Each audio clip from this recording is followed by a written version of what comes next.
Student, आज हम लोग शुरू करने जा रहे हैं set off and carry forward. Set off and carry forward, देखो set off and carry forward. तो what you mean by the set off? Set off का मतलब हो रहा है कि कोई भी एक हेड का एक्सपेंसेस नहीं, लॉस दूसरे इनकम से एडजस्ट होगा।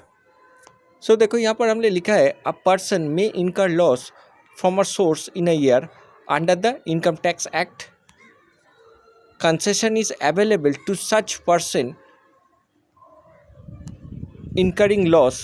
There are a previous year for set-off such as loss against income from any other sources or any other heads of income। मतलब एक हेड, देखो स्टूडेंट, हम लोग को पता है कि इनकम टैक्स में 5 हेड्स ऑफ इनकम है। Income from salary, income from business and profession, income from house property, income from capital gains and income from other sources. तो ये जो लिस्ट हमने बनाए हैं, इस लिस्ट में देखो इनकम हेड में इनकम फ्रॉम हाउस प्रॉपर्टी। तो इनकम फ्रॉम हाउस प्रॉपर्टी में अगर इस इनकम फ्रॉम हाउस प्रॉपर्टी में अगर हाउस प्रॉपर्टी से मेरा लॉस हुआ तो हम लोग क्या करेंगे? तो ये देखो हाउस प्रॉपर्टी का लॉस यहाँ पर देखो लिखा हुआ है, हाउस प्रॉपर्टी का loss you can adjust it any heads of income. मतलब इससे समझ में आ रहा है कि हाउस प्रॉपर्टी से कोई भी अगर लॉस होगा तो कोई भी डिफरेंट हेड, मतलब हाउस प्रॉपर्टी छोड़ के मेरा जो 4 हेड, बाकी जो 4 हेड है, income from capital gains, income from other sources, income from business profession, income from salary, किसी भी इनकम से ये एडजस्ट हो जाएगा। ठीक है, तो ये सेट ऑफ रूल है। लेकिन कैरी फॉरवर्ड का मतलब होता है कि लास्ट ईयर लॉस इस ईयर कैसे एडजस्ट होगा। मतलब करंट ईयर का जो लॉस होता है उसको एडजस्ट करने के लिए हम लोग बोलते हैं सेट ऑफ, और प्रीवियस ईयर का जो लॉस जो कैरी फॉरवर्ड हो जाता है उस ईयर का लॉस कैसे होगा ना। देखो यहाँ पर लिखा है only against income from house property. मतलब प्रीवियस ईयर का हाउस प्रॉपर्टी का लॉस सिर्फ हाउस प्रॉपर्टी से ही एडजस्ट हो सकता है। और ये जो कैरी फॉरवर्ड रूल जो है ये कितने दिन सालों तक चल सकता है? ये 8 साल तक चल सकता है। ठीक है, तो हाउस प्रॉपर्टी मेरा हो गया। तो हाउस प्रॉपर्टी में कोई भी लॉस किसी भी इनकम से एडजस्ट हो सकता है। करंट ईयर का लॉस, सेट ऑफ का मतलब करंट ईयर का लॉस, और प्रीवियस ईयर का लॉस सिर्फ हाउस प्रॉपर्टी से ही हो सकता है। अब आते हैं हम लोग स्पेकुलेशन बिजनेस के लिए। स्पेकुलेशन बिजनेस में जो स्पेकुलेशन लॉस होता है, देखो is only against speculation profit. और जो सेट ऑफ कैरी फॉरवर्ड में कैरी फॉरवर्ड का जो रूल है वो भी ओनली अगेंस्ट स्पेकुलेशन प्रॉफिट, और इसका कैरी फॉरवर्ड पीरियड 4 साल, मतलब सिर्फ 4 साल तक हम लोग कैरी फॉरवर्ड कर सकते हैं। कैरी फॉरवर्ड 1 साल से लेके नेक्स्ट ईयर तक इसी को कैरी फॉरवर्ड कर सकते हैं। नेक्स्ट आते हैं अदर बिजनेस एंड प्रोफेशन। तो बिजनेस प्रोफेशन का जो लॉसेस है तो ये लॉस किससे एडजस्ट हो सकता है? सेट ऑफ करेंट ईयर का। तो देखो यहाँ लिखा हुआ है any income except salary. Salary छोड़ के कहीं भी एडजस्ट हो सकता है, सैलरी छोड़ के कहीं भी एडजस्ट हो सकता है करेंट ईयर का, जो कि सेट ऑफ, देखो यहाँ पर लिखा भी है set of for the year for the same assessment year.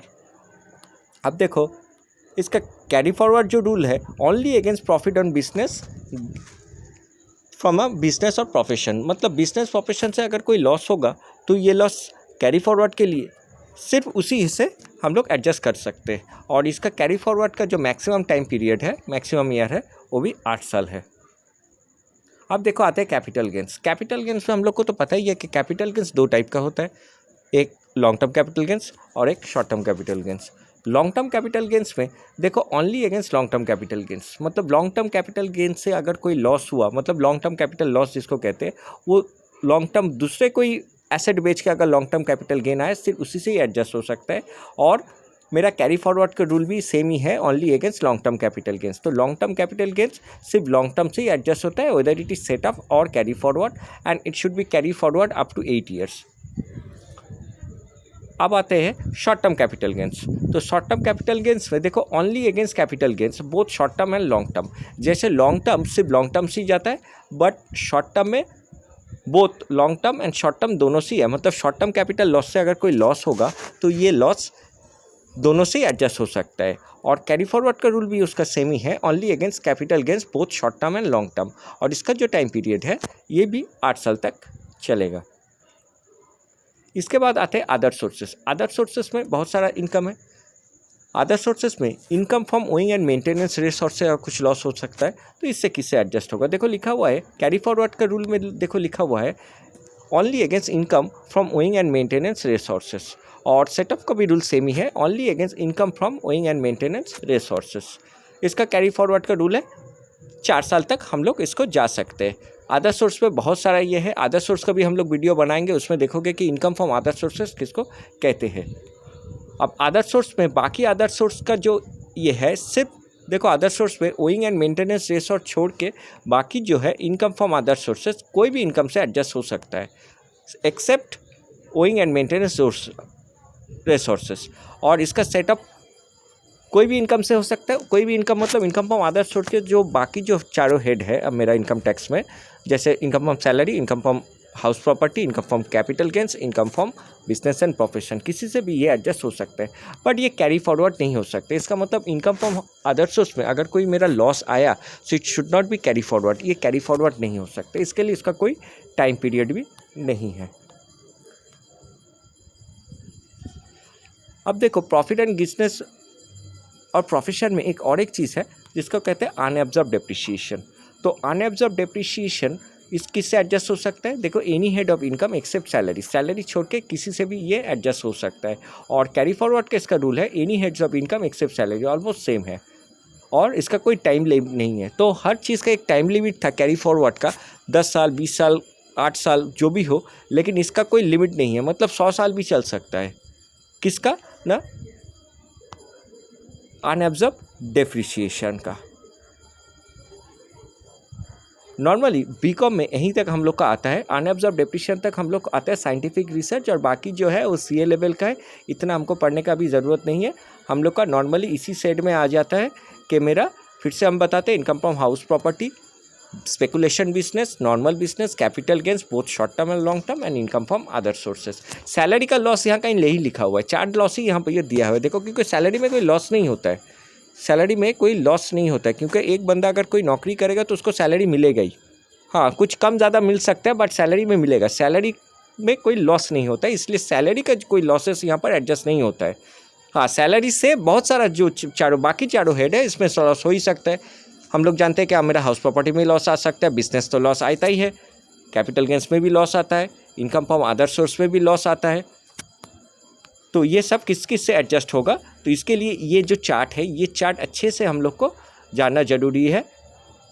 तो इस चार्ट को लेके हम लोग सम शुरू करेंगे, और ये चार्ट को अच्छे से जानने से ये चैप्टर बहुत ही इजी है, जस्ट किससे प्लस और माइनस करना है वही है, किससे एडजस्ट हो सकता है किससे एडजस्ट नहीं हो सकता है उसी के बारे में सिर्फ दिया हुआ है।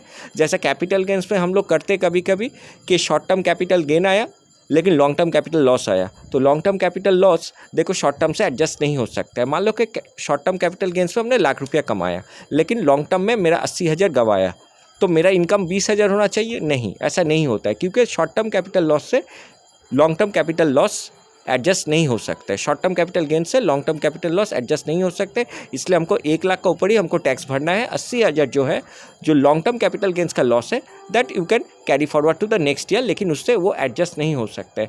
बार बार बता रहा है कि ये चारों हेड से मेरा सेट ऑफ और कैरी फॉरवर्ड, सेटअप का क्या रूल है ना, करंट ईयर, सेटअप का बोलते हैं कि current year loss current year से एडजस्ट होगा, और कैरी फॉरवर्ड का जो रूल है वो नेक्स्ट ईयर का जो लॉसेस है, लास्ट ईयर का जो लॉसेस है उस इसमें क्या होता है। और नॉर्मली देखा गया कि कैरी फॉरवर्ड रूल में क्या है कि सेम हेड से नॉर्मली मैक्सिमम चीज़ होता है।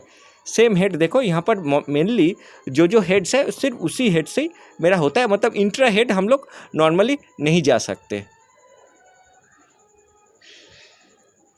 तो इस चार्ट को अच्छे से देखो, उसके बाद हम लोग सम शुरू करेंगे। Thank you so much.